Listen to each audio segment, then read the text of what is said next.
ഇന്ന് കൃത്യമായി ശമ്പളം പോലും കൊടുക്കാൻ കഴിയാത്ത നിലയിലേക്ക് ആ സ്ഥാപനം തകർന്നിരിക്കുകയാണ്. കേരളത്തിലെ സർവകലാശാലകൾ തകർന്നതുപോലെ സർവകലാശാലകൾക്ക് സമാനമായി കേരളത്തിൽ ആരംഭിച്ച IHRDയും തകർന്നിരിക്കുന്നുള്ളതാണ് സത്യം. അച്യുതാനന്ദൻ്റെ മകൻ അരുൺകുമാർ യോഗ്യനല്ല. UDF ഗവൺമെൻറ് വന്ന സമയത്ത് അച്യുതാനന്ദൻ്റെ മകൻ ഈ അരുൺകുമാറിനെ ഈ സ്ഥാപനത്തിൽ നിന്ന് പുറത്താക്കാൻ കഴിയുമായിരുന്നു.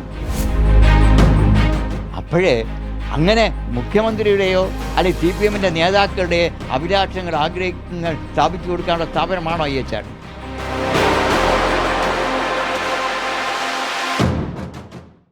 നമസ്കാരം.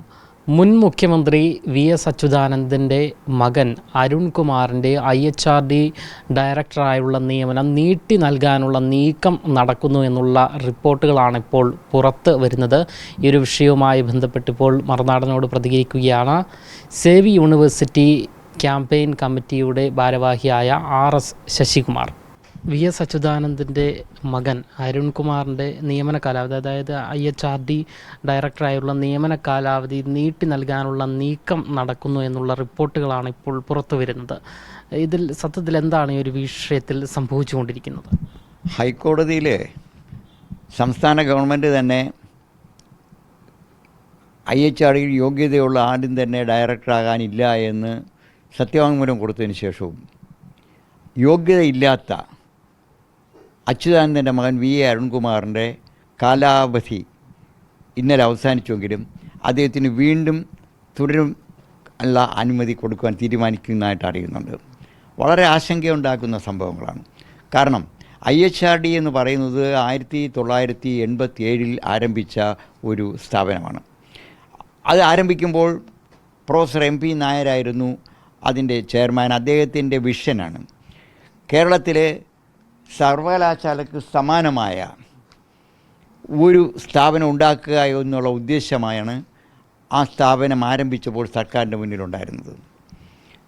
ആ IHRDയിൽ ഇന്ന് 9 എഞ്ചിനീയറിംഗ് കോളേജ്, 8 പോളികൾ, 45ഓളം സ്കൂളുകൾ, അതേപോലെ തന്നെ 45 അപ്ലൈഡ് സയൻസ് കോളേജുകൾ, 15 സ്കൂളുകൾ ഉണ്ട്, ഒരു ഫിനിഷിംഗ് സ്കൂളുമുണ്ട്. അത്ര കാര്യക്ഷമമായി പ്രവർത്തിക്കേണ്ട സർവകലാശാലയ്ക്ക് സമാനമായ ആ സ്ഥാപനത്തിൻ്റെ സ്ഥിതി വളരെ പരിതാപകരമാണ്. ഇന്ന് കൃത്യമായി ശമ്പളം പോലും കൊടുക്കാൻ കഴിയാത്ത നിലയിലേക്ക് ആ സ്ഥാപനം തകർന്നിരിക്കുകയാണ്. അതിന് പ്രധാന കാരണം ആ സ്ഥാപനത്തിൽ ഈ അടുത്ത കാലങ്ങളിൽ നടന്ന അനധികൃതമായ നിയമനങ്ങളും പ്രൊമോഷനുകളുമാണ്. വളരെ കുറച്ച് പേര് മാത്രമേ വളരെ ക്വാളിഫിക്കേഷനുള്ള ആൾക്കാരുള്ളൂ. അതുകൊണ്ട് സംഭവിച്ചിരിക്കുന്നത് ഇന്ന് ഈ എഞ്ചിനീയറിംഗ് കോളേജുകളിലും സ്കൂളുകളിലും പോളികളിലും പഠിക്കുന്നതിന് വേണ്ട വിദ്യാർത്ഥികളില്ല. മുൻകാലങ്ങളിലെ ഈ IHRD കോളേജിൽ പഠിക്കുന്നതിന് വേണ്ടി വലിയ റഷ് ഉണ്ടായിരുന്നു. അതില്ലാതാക്കി എന്നുള്ളതാണ് അതിൻ്റെ പിന്നിൽ കേരളത്തിലെ ഇടതുപക്ഷ രാഷ്ട്രീയമാണ്. അവിടെയുള്ള സംഘടനകളാണ്. സർവകലാശാലകളിൽ CPMൻ്റെ നേതൃത്വത്തിലുള്ള വളരെ പ്രബല സംഘടനകളാണ്. ആ സംഘടന നേതൃത്വത്തിലായപ്പോൾ കേരളത്തിലെ സർവകലാശാലകൾ തകർന്നതുപോലെ സർവകലാശാലകൾക്ക് സമാനമായി കേരളത്തിൽ ആരംഭിച്ച IHRDയും തകർന്നിരിക്കുന്നുള്ളതാണ് സത്യം. അവിടെയും സംഘടനകളുടെ അതിപ്രസരവും സംഘടനയുടെ അതിയായ അധികാര ദുർവിനിയോഗവും അതിൻ്റെ പിന്നിൽ സർക്കാരിന് മുട്ടുമടക്കേണ്ടി വരുന്നു. ഇപ്പോൾ സംഭവിച്ചിരിക്കുന്നത് എന്താ? അവിടെ ഒരു ഡയറക്ടർ ആവശ്യമുണ്ട്. ആ ഡയറക്ടറായിട്ട് അച്യുതാനന്ദൻ്റെ മകൻ കൊടുക്കുക എന്ന് പറഞ്ഞാൽ അത് ജനപക്ഷപാതമാണെന്നുള്ള ആരും സംശയമില്ല. അച്യുതാനന്ദൻ്റെ മകൻ അരുൺകുമാർ യോഗ്യനല്ല. അദ്ദേഹത്തിൻ്റെ സർവീസിൽ 1997 നായനാർ മുഖ്യമന്ത്രിയായിരിക്കുമ്പോൾ അദ്ദേഹത്തെ നേരിട്ട് അസിസ്റ്റൻറ്റ് ഡയറക്ടറായിട്ട് നിയമിക്കുകയായിരുന്നു. അസിസ്റ്റൻറ്റ് ഡയറക്ടർ എന്ന് പറയുന്നത് അസിസ്റ്റൻറ്റ് പ്രൊഫസറുടെ ഈക്വൽ കേഡറാണ്. അദ്ദേഹം യഥാർത്ഥത്തിൽ ഇവിടെ MCA ബിരുദധാരിയാണ്. ആ MCAക്ക് അഡ്മിഷൻ ലഭിച്ചു തന്നെ കേരള സർവകലാശാലയിൽ സിൻഡിക്കേറ്റ് മെമ്പറായി G Sudhakaran, finance committee convener മാത്രമല്ല, അദ്ദേഹം അന്നത്തെ പ്രബലനായൊരു സിൻഡിക്കേറ്റ് അംഗമായിരുന്നു. അദ്ദേഹത്തിൻ്റെ പ്രത്യേക സ്വാധീനമുള്ളതുകൊണ്ട് അച്യുതാനന്ദൻ്റെ മകന് TKM കോളേജിൽ മാനേജ്മെൻറ്റ് കോട്ടയിൽ സീറ്റ് അഡീഷണലായിട്ട് യൂണിവേഴ്സിറ്റി അലോട്ട് ചെയ്ത് അഡ്മിഷൻ കൊടുത്തതാണ്. അങ്ങനെയുള്ള ഒരാളിന് യൂണിവേഴ്സിറ്റിയുടെ മെഴ്സിയിലാണ് അദ്ദേഹത്തിന് സെക്കൻഡ് ക്ലാസ് ലഭിച്ചത്. അതിനുശേഷം അദ്ദേഹം 2 കൊല്ലം മുമ്പോ ഒരു പ്രൈവറ്റ് എയർലൈൻസിലോ എന്തോ വർക്ക് ചെയ്തിരുന്നു. ആ എക്സ്പീരിയൻസ് വെച്ചുകൊണ്ടാണ് നയനാർ ഇദ്ദേഹത്തെ അസിസ്റ്റൻറ്റ് ഡയറക്ടറായിട്ട് നിയമിച്ചത്. നിയമനം തെറ്റാണ്. ആ അവസരത്തിൽ തന്നെ പലരും ചൂണ്ടിക്കാണിച്ചിരിക്കുന്നു, ഈ നിയമനം തെറ്റാണ്, ഇത് പിൻവലിക്കണം. പക്ഷേ സംഭവിച്ചില്ല. അദ്ദേഹത്തെ നയനാർ തന്നെ കയർഫെഡിൻ്റെ MD ആക്കി. അതിനുശേഷം തിരിച്ചു വന്നപ്പോഴത്തേക്കും അദ്ദേഹത്തിന് ജോയിൻറ്റ് ഡയറക്ടറായിട്ട് പ്രൊമോഷൻ നൽകി. ജോയിൻറ്റ് ഡയറക്ടർ പ്രൊമോഷൻ കൊടുക്കണമെങ്കിൽ അധ്യാപന പരിചയം വേണം. ഒരു ദിവസം പോലും ഒരു കോളേജിൽ അധ്യാപകനായിട്ട് ജോലി ചെയ്യാത്ത ഒരാളിനെ ജോയിൻറ്റ് ഡയറക്ടറായിട്ട് എങ്ങനെ കൊടുക്കും? അവിടെ വളരെ മിടുക്കന്മാരായിട്ടുള്ള ഒത്തിരി അധ്യാപകർ ആ സമയത്ത് മുൻകാലങ്ങളിൽ നിയമിച്ചിരുന്നു UDFൻ്റെ കാലത്ത്. ആ അധ്യാപകരുടെ സമാനമായി അതിന് മുകളിൽ ജോയിൻറ്റ് ഡയറക്ടർ അഡ്മിനിസ്ട്രേഷനായിട്ട് കൊടുത്തു കഴിഞ്ഞ് അദ്ദേഹത്തിന് അഡ്മിനിസ്ട്രേറ്റീവ് എക്സ്പീരിയൻസ് ഉണ്ടാക്കിയെന്ന് മാത്രമല്ല അദ്ദേഹത്തെ അഡീഷണൽ ഡയറക്ടറായിട്ട് പ്രൊമോട്ട് ചെയ്തു. ഇതിനകത്ത് വളരെ ദുഃഖകരമായൊരു സത്യം, ഈ ഇടക്കാലത്ത് UDFൻ്റെ ഭരണം ഉണ്ടായിരുന്നല്ലോ.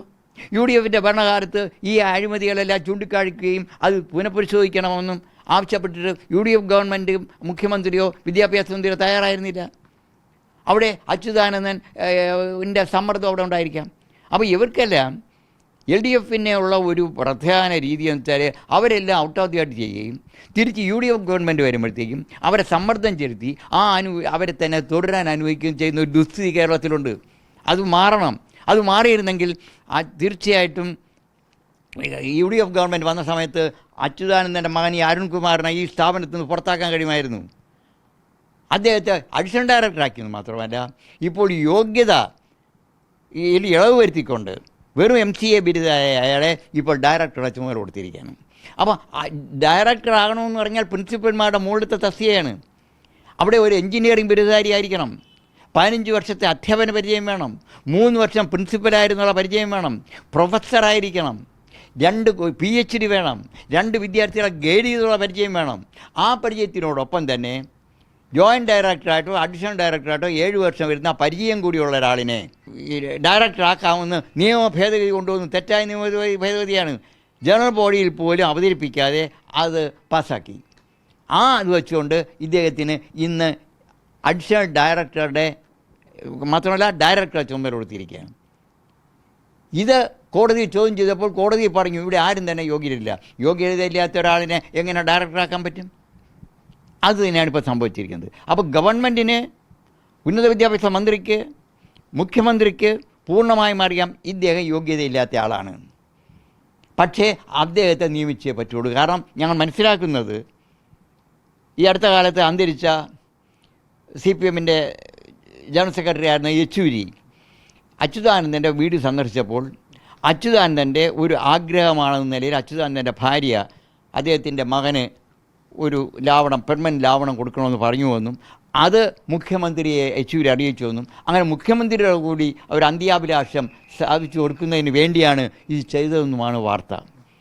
അപ്പോഴേ അങ്ങനെ മുഖ്യമന്ത്രിയുടെയോ അല്ലെങ്കിൽ CPMൻ്റെ നേതാക്കളുടെ അഭിലാഷങ്ങൾ, ആഗ്രഹങ്ങൾ സ്ഥാപിച്ചു കൊടുക്കാനുള്ള സ്ഥാപനമാണോ IHRD? ഇതുകൊണ്ട് എത്ര വിദ്യാർത്ഥികളാണ് എൻ്റെ ഭാവിയാനത്ത് വരുന്നത്? അവിടെ ഈ വക കാര്യങ്ങളെക്കുറിച്ച് ഗവൺമെൻറ് അടിയന്തരമായിട്ട് ആലോചിക്കണം. ഈ സ്ഥാപനത്തിൽ ക്വാളിഫിക്കേഷനുള്ള ആൾക്കാരെ ഡയറക്ടറായിട്ട് നിയമിക്കണം. AICTയും UGCയും ഈ ഇദ്ദേഹത്തിന് ക്വാളിഫിക്കേഷനില്ലാന്ന് വ്യക്തമായി പറയുകയും അത് കോടതിയെ അറിയിക്കുകയും ചെയ്തതാണ്. അപ്പോൾ കോടതിയിൽ തന്നെ യോഗ്യതയില്ലാത്ത ആളെന്ന് വ്യക്തമാക്കിയ ഒരാളിനെ വീണ്ടും IHRDയുടെ ഡയറക്ടറായി അനുവദിക്കുന്നു. ഞാൻ മനസ്സിലാക്കുന്നത് ഇന്നലെ വരെ കാലാവധിയുള്ളൂ, വീണ്ടും നീട്ടിക്കൊടുക്കാനുള്ള സാധ്യതയുണ്ട്. അവിടെ ഏജ് 60 മാറ്റിയിട്ടുണ്ട്. ഏജ് 60 മാറ്റിയെങ്കിലും അതിൻ്റെ ഉത്തരവ് ഇറങ്ങാത്തതുകൊണ്ട് 58 വയസ്സിൽ 40 പിന്നെ പുറത്തു പോകാനുള്ള ഉത്തരവിറക്കിയ ആളാണ് അരുൺകുമാർ. പക്ഷേ അദ്ദേഹം തുടരുന്നു. അത് ചട്ടവിരുദ്ധമാണ്. യാതൊരു കാരണവശാലും അംഗീകരിക്കാൻ പാടില്ല. ഏതെങ്കിലും എഞ്ചിനീയറിംഗ് കോളേജിലെ സീനിയർ പ്രിൻസിപ്പൽമാരെയോ അല്ലെങ്കിൽ പ്രൊഫസർമാരെയോ സർവകലാശാല പ്രൊഫസർമാരെ നിയമിക്കുകയാണ് വേണ്ടത്. UDF ഗവൺമെൻറ് അതായിരുന്നു ചെയ്യുന്നത്. UDF ഗവൺമെൻറ് കാലത്തൊക്കെ ഞാൻ വളരെ പ്രഗത്ഭന്മാരായ ആൾക്കാരെ അവിടെ ഡയറക്ടർമാരെ നിയമിച്ചിരുന്നു. അവർ വളരെ കാര്യക്ഷമമായി പ്രവർത്തിച്ചിരുന്നു. അതിൻ്റെ ഗുണം തീർച്ചയായിട്ടും IHRDക്ക് ഉണ്ടായിരുന്നു. ആ രീതിയിൽ IHRD റീവാമ്പ് ചെയ്താൽ ഈ സ്ഥാപനത്തെ രക്ഷപ്പെടുത്താനും സർവകലാശാലയ്ക്ക് തത്തുല്യമായ ഒരു വലിയ സ്ഥാപനമായി കേരളത്തെ മാറ്റാനും കഴിയും.